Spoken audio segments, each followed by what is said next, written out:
here we are, giving you thanks for all you do. As we pray and worship your holy name, you are here, dwelling within our prayer. For every answered prayer. January 16, 2025. This is your Papa Bot. Once again, I'm only reminding with my presence today, I am only reminding you that Papa Bot is unstoppable. Let us continue to spread the gospel of Jesus Christ. You know, sometimes people ask me, "Are you a pastor?"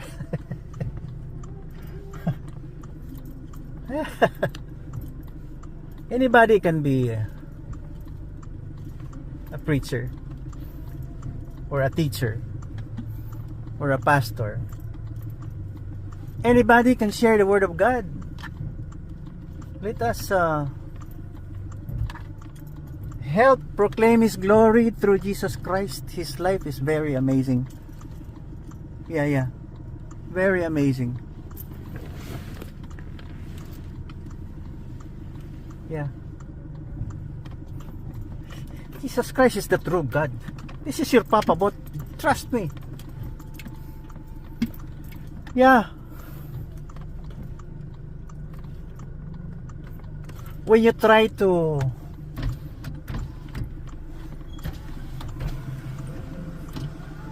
change the Holy Bible, when you try to corrupt the Holy Bible, and accuse the Holy Bible of wrongdoing, corrupt, and any unnecessary adjectives, negative adjective for that matter. No.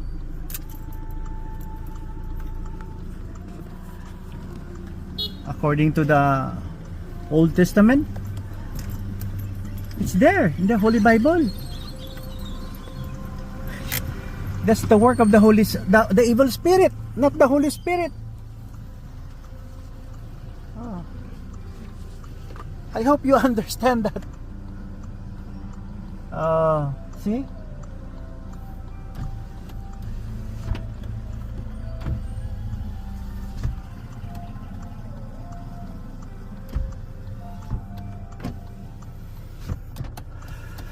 Thank you for watching. I hope you're fine, and God bless your day or your life.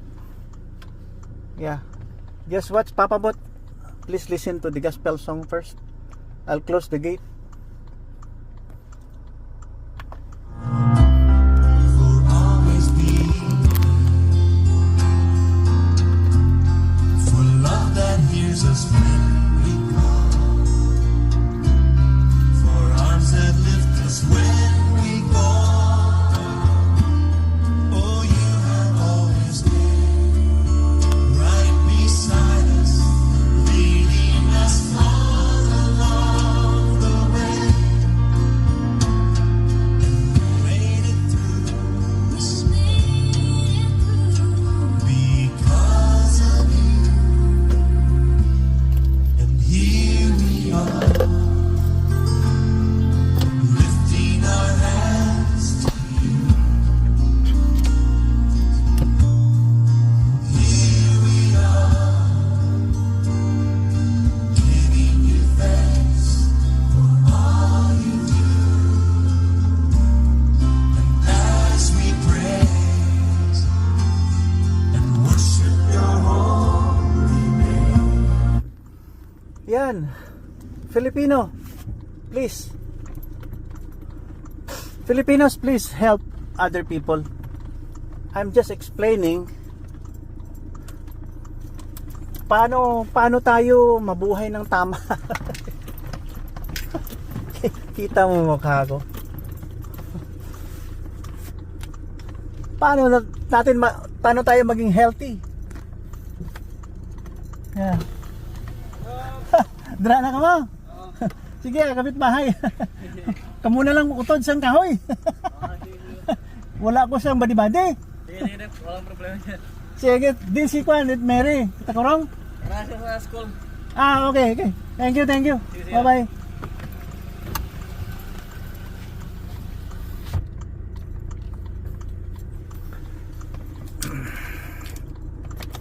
Kapitbahay. You know, mahilig kasi ako sa health eh. Paggising mo, pasalamat ka, buhay ka. Wala kang cancer, hindi dumudugo yung dumi mo. Makadumi ka, ihi. Kasi pag wala yan, na-stop ni Lord God yan, wala na. Kaya don't be so arrogant na may mga religion kasi na nagsasabi na sila lang talaga ang chosen people of God. Wala yan. Wala yan. Gaya-gaya lang yan sa chosen people of God ang mga Israelites. May storya na maganda, pinalitan nyo eh. Dahil sa piking propeta na, ewan ko kung piki yun. Nagpakita man yung anghel doon sa kanya. Naging inspirasyon nyo. Nagsalita daw yung kabayo. Kabayo. Kabayo ba yung nagsalita? Huwag ganyan. We can make chitse buritsi. Ano ibig sabihin yan? We can create our own ideas and style. Pasalamat tayo na umabot tayong ganito buhay. Nakapanood ka ng YouTube ko. Kasi kung walang YouTube, hindi natin ma-explain ang kamalian. 10 years ago, nag-try akong magsulat about, wala naman. May mga simbahan naman dyan, di ba na ako pastor? Walang bumabasa, kunti lang. Pero may politician nakabasa eh.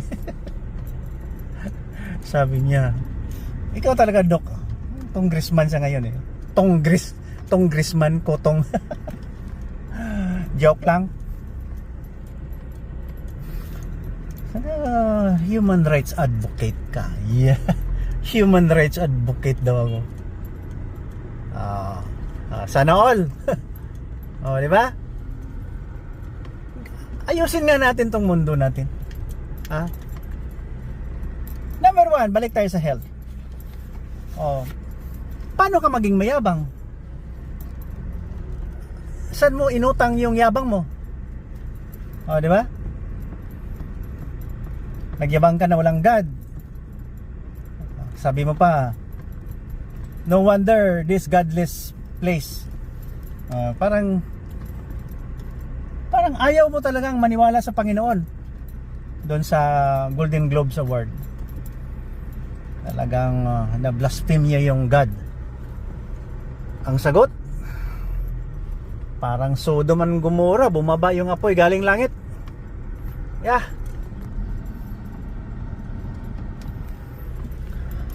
Meron naman dyan mga religion, gawa-gawa din naman ang style. Sila ng tama, wala mang problema yan, sir, pastor, father, walang problema. As long as you have the pure in hearts, na hindi magkagulo at hindi ka gumawa ng personal agenda mo, mga self-proclamation mo na ikaw na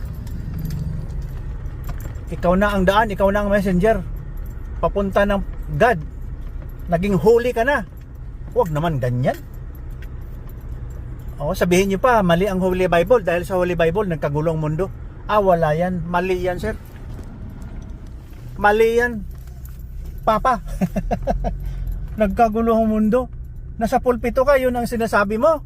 Wala yan. Maraming kabulastugan ang ginagawa ng mga tao sa pulpito eh. Hindi ko naman nasabi na sila ay na demonyo. Parang ganun. Huwag natin liitin si Hesus Kristo. Ha? Ang iglesia ni Hesus Kristo ay hindi INC. O sabi nila messenger lang eh. Oh, may messenger pa sila, dalawa ng messenger. Saan yun? Hindi ko naintindihan yung religion na yan. Hesus Kristo. Self-stop. Gaya ng religion doon sa Saudi. Self-stop. Ginagamit ang pangalan ni Jesus Christ. Sorry sir ha. Jesus Christ is a Muslim. Kung nakasulat sa Holy Bible yan, maniwala ako. Kasi Holy Bible based lang tayo eh.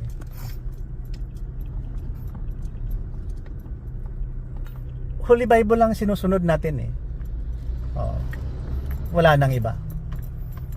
Kasi pa-iral nyo na mayroon kayong another book. Ang tao kasi matalino eh. Sige. Dahil sa health, balik tayo sa health. Ang tao ay naging matalino. Matalino, gumagawa ng story, kung ano-ano mga paratang. Di ba? Hanggat umabot sa ganitong generation. Yung isa nung 620 yata namatay eh. 570 o 630 after death namatay. Pinanganak 570. Tama naman, may utak na tao yun eh. Lahat ng gumawa ng mga Biblia, mga aklat kay Confucius, may ano yan, mga kung ano-anong mga sinasamba ng mga tao ngayon. Ang mga tao niyan, gaya natin, may utak. Kaya lang, nung nabasa ko yung Holy Bible, nung maliit pa ako, tama ang sinasalita lahat yan. I-compare ko sa iba, mas believe ako sa Holy Bible eh. Dahil ang gumawa niyan,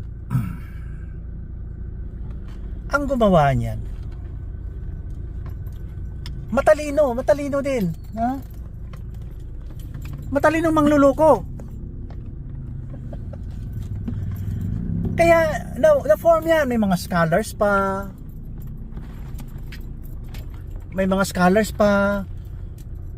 Ang Quran yata, peace be upon that book, 1860 yata nabuo ang tunay hanggang ngayon. Yan na ang pinaka final edition. Tagal no? I-compare mo sa Holy Bible, ang account ni Jesus Christ lang ha, hindi yung buong Bible ha. Pero 15 years or few years lang, ilang taon lang nakasulat na ang account ni Jesus Christ dahil may disipulo. Yung isa wala eh, mga abot pa ng 200 years bago na kita yung isang manuscript na kunwari mayroon din siyang theophany. Dahil sa utak nating matalino, binigyan ka ng gift na ganyan, inaabuso nyo eh. Pang sarili yung iniisip nyo eh. Pero nakita ko kay Jesus Christ, maganda. Kaya gumagamit lang ako ng discernment ngayon na ang napili kong grupo ay walang karahasan. Sandali. Sa sakuti ko, masaya? Ang bilya agreda ba? Damo tanom ang kurinti. Mga manunggal man to. Ha? Manunggal. Ambot kayo daw basi mag-spark. Taman to manunggal abe. Basi mag-spark. Clearing ko na naman. Sa tubang sambalay ko kay Dr. Magan. May mga mangga bito nga daw galusot. Okay, tamnan pag kita sa mga kapitbahay mo to nga kuan, dapat sila tanong mga mangga to. Do balago no. Tamnan pag nila may mangga ang dalom bala nila. Okay, ang akon to sa una, ang ako nakasya sa dalom kurinti. Agin ko ako nga kasya, agin patunga ko. Ano pangalan mo, sir? Manuel. Manuel ano? Manuel ito Manuel. Apelido? Manuel. Apelido Manuel? Sige. Oo. Thank you, sir. Thank you. Oo. Malakas to lang dito ah. Opo. Yeah.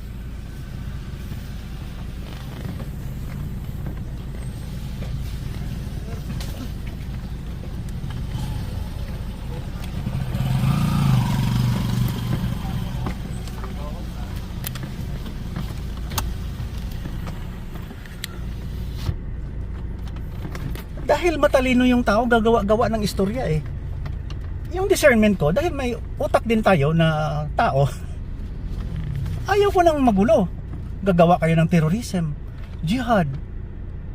Tapos ang mga tema ng mga sinasabi ng Holy Scripture ng galing Saudi Arabia, parang sa Holy Bible man. Sino nauna pala? Sino mas matanda? Si Jesus Christ o si Muhammad? Joke lang. Peace be upon him. I love you.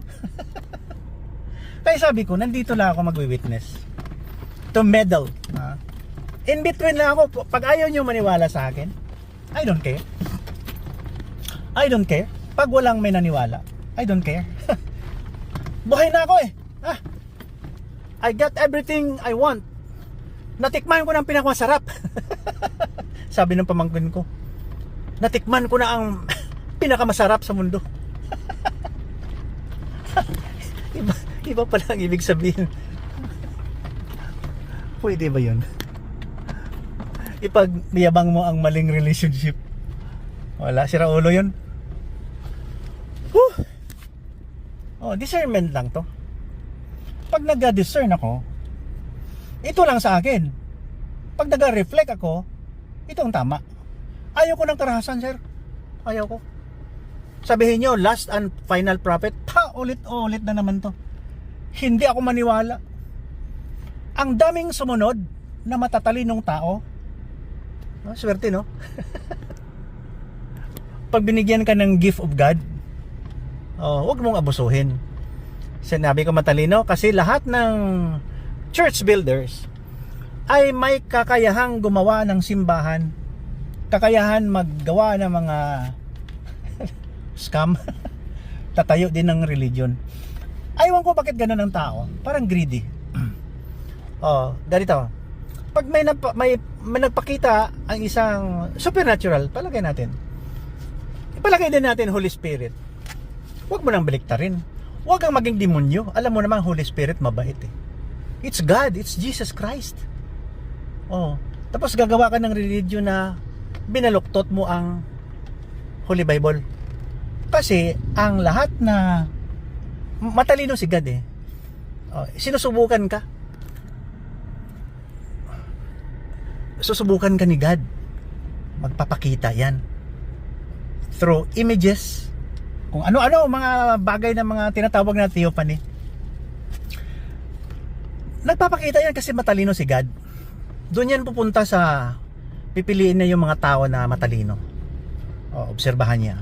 Hanggat nagkagulo ang mundo dahil yung mga matatalinong pinili ni God kung sa Bisaya pa naging pasagad, palagpat kung sa Ilonggo. As if that they don't know what to do except praising themselves, self-proclaim. They made themselves a self-God. According to them, sila na ang daan. Adi, nasira ang mundo. Ngayon, magulo, maraming religion. Matalino si God. Alam mo, na-discern ko, maliit pa ako, na-discern ko, bakit ganun? Hindi ito biro, hindi rin ito panluloko, hindi ito scam. Hindi ko gawing negosyo ito. Makarma tayo. Ito si Papa Bot, buhay pa. Nagsasalita, hindi ko na siya sinasabi na I am the owner of the universe. No! Wala yan! Seal stock yan. Hindi mo sasabihin nakita mo si God. No! Seal stock yan. Wag. Makasalanan tayo lahat. We are nobody. We are nobody. We only live until today because of the grace of God. Huwag mong sabihin na nakita mo si God. May nakita kayo, hindi mo alam. Na-discern mo, it was Holy Spirit. Maybe. Kaya itinago ko, ito sa sarili ko, mga 6 to 8 years old eh. Wala akong karapatan na baguhin ang paniwala ng mundo kasi mos-mos na isipan eh, bata eh.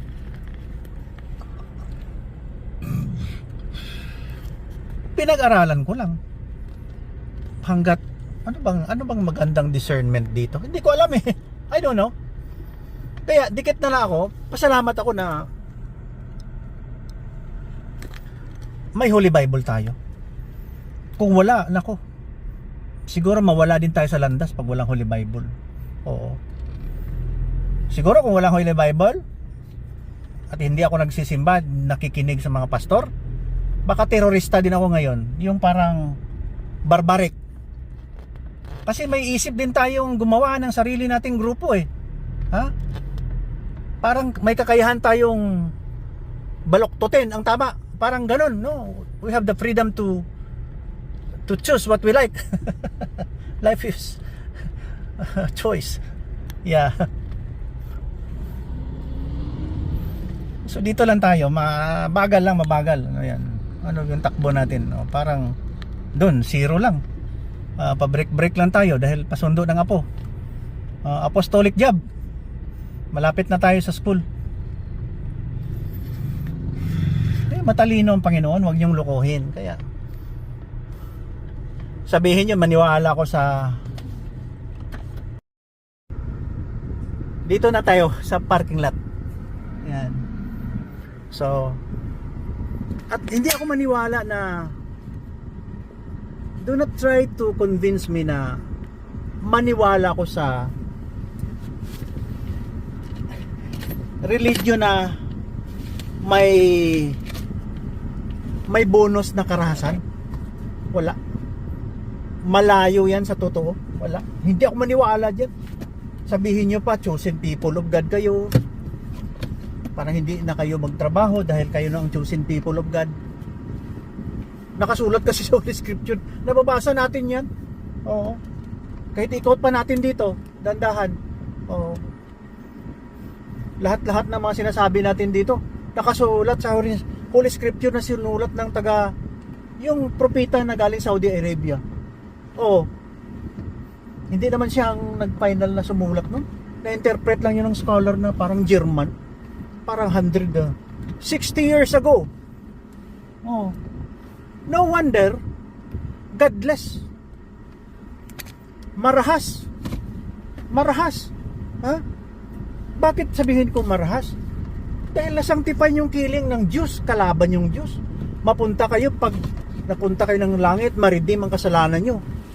Pag nakapatay kayo ng Jewish people, Christian at saka non-Muslim, ayaw ko niyan. Si Papa po ayaw niyan. Kaya nandito ako para walang gulo, wala tayong kinakalaban dito. Sa totoo lang, hindi last and final prophet si Muhammad, peace be upon him. Nagpapakita nga ang Panginoon or God through theophanies sa mga taong select people of God. Kaya lang they don't agree na kulang ang binigay ni God. Gusto nila maging God. Gusto nilang umangat. Yeah, gusto nilang umangat. So, stubborn. Kaya nagkagulo ang mundo na nawalan sila ng tiwala sa tunay na Panginoon, ang kanilang sarili, ang kanilang sinasamba. Oo. Nandito lang ako dahil nakikita ko ang kamalian.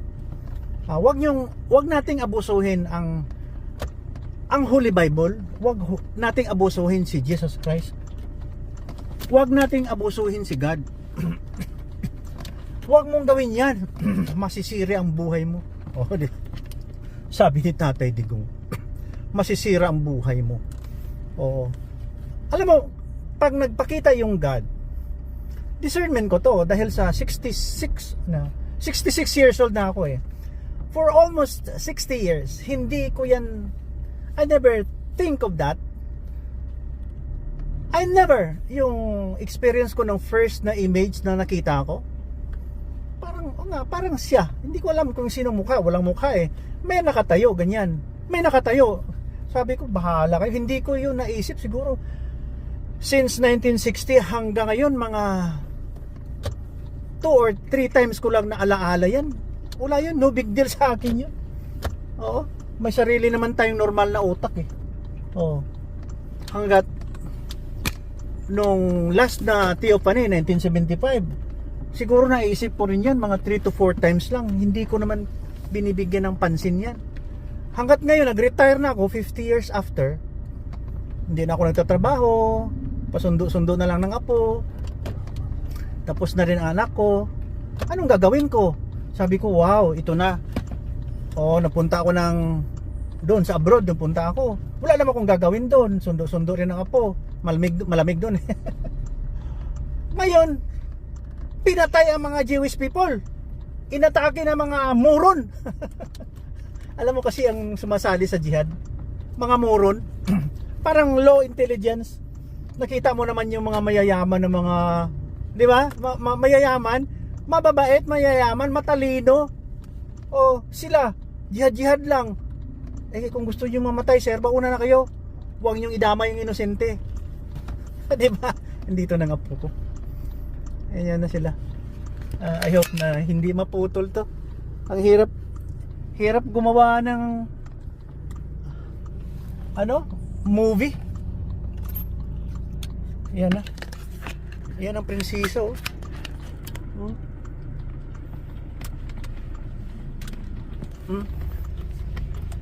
Yan. See? Papa Bot. See? What did you do? What did you do? What did you do? Kami Papa Bot. Ha? Letter A, gid. Oh, wow. Bless. Bless me, Papa Bot. Bless. Hold my hands. No. You love Papa Bot? You love Papa Bot? May I see your A? Letter A? You're good. Wow. You're bright like Papa Bot. See? You know how to drive? I will teach you how to drive. I'll give you a car. What car do you like? When you grow old? When you grow big? So you eat? Like that. You see that one eating. Is she eating? So that she will become big like you. You eat also, huh? Okay. We'll pass by Mama Ace. Mama Ace is on duty today. Oh yeah. So we'll fetch Mama Ace. We'll pass by our home. Mama Ace home. House. Mama is. Yeah. I want to go. Mama Ace will have a duty. So we'll fetch Mama Ace first, okay? Okay. She's waiting for us. Okay? Okay.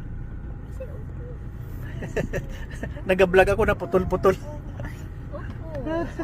Opo. Putol-putol akong vlog. Aring isa ka cellphone yeah. Okay. Ayan, si Altia pala yung ating ngayon. First lady. Hindi. Second lady. Second lady kasi ang first lady yung apo. Saan na tayo? Naputol yun, naputol. Where's Upo? To January 16 ngayon ha. Hanapin mo yung vlog ha. Kasi kayo ng superstar. Naka worldwide broadcasting. Salamat naman sa YouTube ha. Alam mo YouTube, discovered ng yan Imbento ng mga Jewish people yan Mga Jewish people yung papatay ng mga radikal na walang utak. Jewish people ang Catholic Church nila. hindi ko alam. Jewish people ang imbento ng Facebook. Kayo mga radikal. Yung mga 0.1%. Anong ginagawa? Anong zone nila dire? GPS, General Paulino Santos. Ato ilang barangay hall. Barangay hall ato dito. Amo ka dire ang GPS. Way ka pa kaagid amo ni yung barangay hall nila diri. Ato dito itong nagyanta. Yeah. Ara ang ko nan. Dito agi sa likod kay tawhay di wala ta na traffic di. Kaptan mo ha kay padalagan ta. Kay ara na si Mama Ace.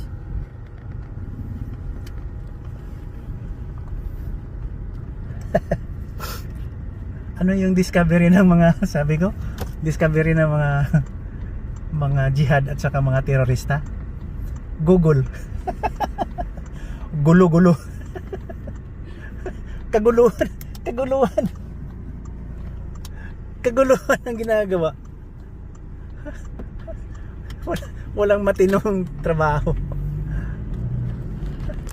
Tama na. What's the English of bata? What's the English of bata? That's her mother. Yeah, that's her mother. Batang lalaki. Boy. Yan, there's a boy. Boy. Batang lalaki. Batang lalaki, boy. There's a pet. Ha? There's a pet. There's a pet. Ano daw? There's a pet. There's a pet? What?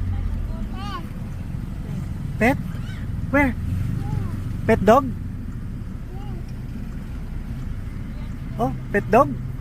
What's the color? It's black. Oh, black. What's that? Dog or cat? Dog. Huh? Dog. Dog. Okay.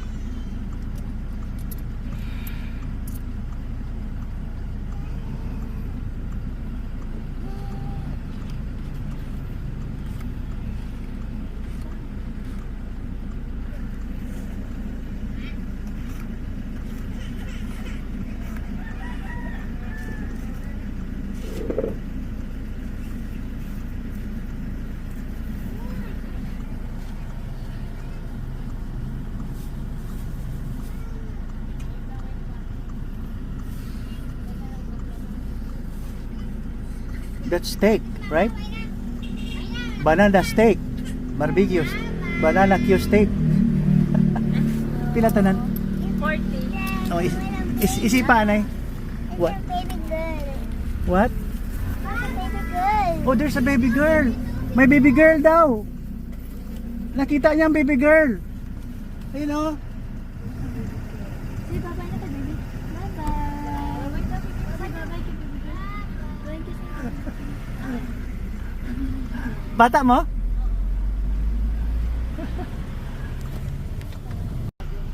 Tulog? Tulog? Ano oras ka mo mano ga? Sa duty?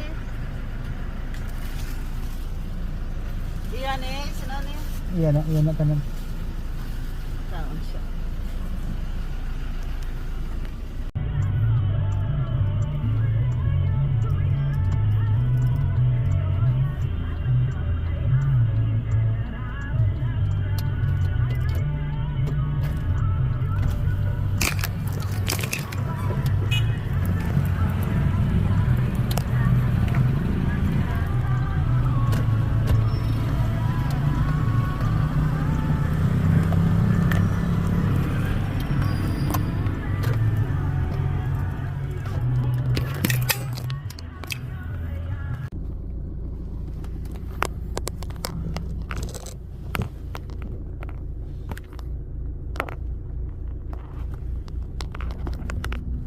May programa ako dito dati ha. Yeah, after election or after yeah. Pagkatapos ko nagwaywam.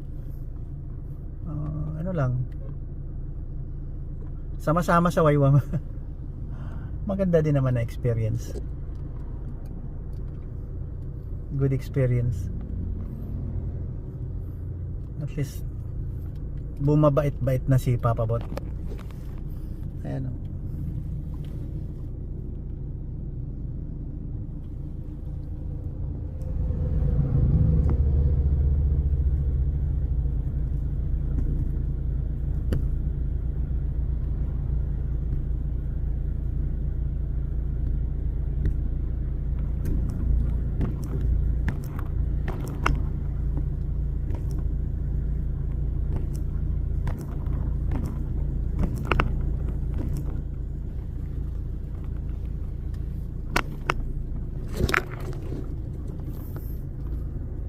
Dati para mahiya ako magsama sa mga pastor eh. Yan, bumait na si Papa Bot dahil sa waywam. Ganun talaga yan. Yeah. God bless us, ha? Mga taga DXKI. Yeah.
Visit tayo sa DXKI. Far East Broadcasting Corporation. Tingnan natin kung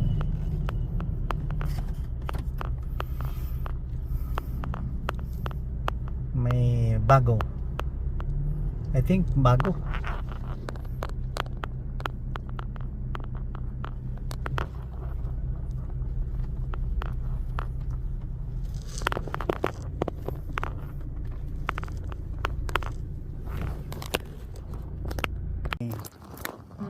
May DXKI na.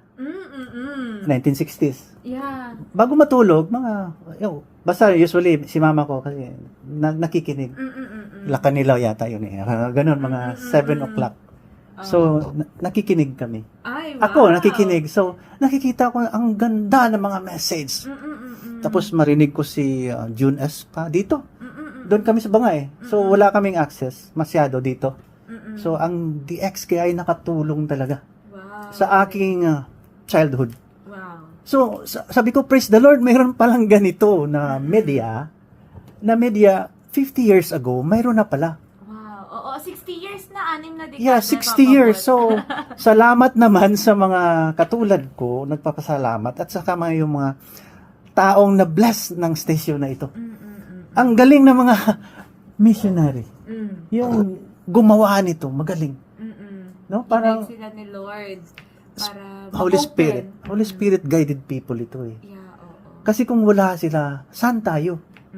Tayo pa naman tao, marami tayong mga ginagawa na hindi maganda, not pleasing to God. So, hindi makorek. Hindi makorek ang sarili natin. Ginagamit ng ating Panginoon. Yeah, so salamat sa kay Mika Jen, no? Yung ihada ko si Joy nandito. Si Gladys Pay, Pastor Alex, ang galing. Lahat na dumaan dito. Sila Mika Ferl. Rejoice. Yes, ang galing talaga. Oo.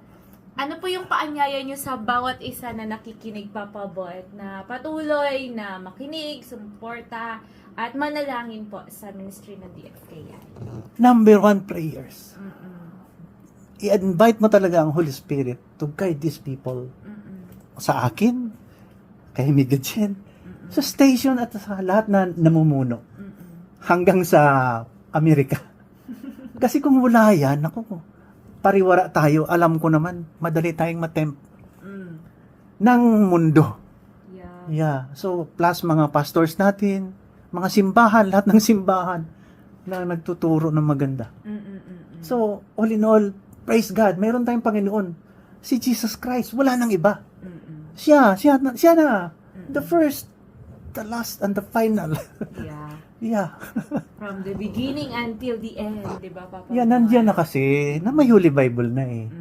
All we have to do is just read, humble down, or kneel, prayers, lumuhod tayo. Para akong maiyak. Oh, praise God. Iyakin talaga ako pag Biblia ba? Although noon nakaranas din ako ng maraming mga hindi maganda sa Lord. Kasi nasa-challenge din tayo sa mundo. Pero pag in the long run na matapos na yung hangover ko, naiiyak ako. During my college of medicine, sabi ko, sobra na ito Nakapag-asawa pa ako, sabi ko, sobra na itong mga bisyo na ito. Kaya nung na-realize ko, blessing upon blessings, dumaan sa buhay ko. Pumasa yung mga anak ko, nag-graduate sila. Hindi ko sukat akalain mangyayari yan sa buhay ko. Yung goodness at faithfulness ni Lord nag-overflow po. Kahit hindi natin deserve. Undeserved grace nga eh. Sabi ko nung pumasa si Badet, yung waywang ko na anak sa Canada. Uminto ako ng inom. Ayaw ko na. Nung pinangak si Ramboy, ayaw ko na manigarilyo, ayaw ko na. So dati yung buhay niyo po pala, ang daming bisyo.